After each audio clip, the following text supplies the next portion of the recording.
BRS BSP కలిసి పనిచేయాలని చెప్పి నిర్ణయించుకున్నాం. సిద్ధాంతపరంగా అనేక విషయాలలో సామీప్యత ఉంది.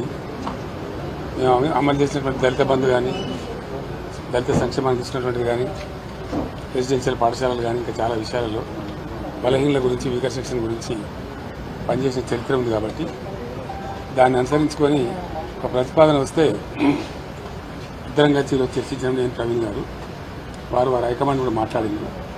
అక్కడి నుంచి వారి అనుమతి తీసుకొని మేము చర్చలు చేసిన తర్వాత కలిసి పనిచేయాలని చెప్పి స్థూలంగా ఒక నిర్ణయానికి వచ్చింది. పని చేస్తాం కూడా. మిగతా విషయాలు మీకు కావాల్సిన లెక్కలన్నీ రేపు నుండి చెప్తాం. అంటే సీట్ల మీద క్లారిటీ లేదా సార్? వాళ్ళు పోటీ చేస్తారు రేపు అనుకుంటాం. కానీ ఈరోజు స్థూలంగా ఇది అయిపోయింది. బేసికల్గా ఇన్ ప్రిన్సిపల్ ఇది అయింది. తప్పకుండా కొన్ని సీట్లు వాళ్ళు పోటీ చేయాల్సిందే, కొన్ని సీట్లు మేము పోటీ చేయాల్సిందే. ఒకసారి అలయన్స్ అనుకున్న తర్వాత గౌరవప్రదంగా ఉంటుంది కదా. వీళ్ళు తెలియదు ఒకటైతే తెలియదు సార్, నాగర్ కర్నూలు నుంచి వారు పోటీ చేస్తారు. పెద్దపల్లి నుంచి చేద్దా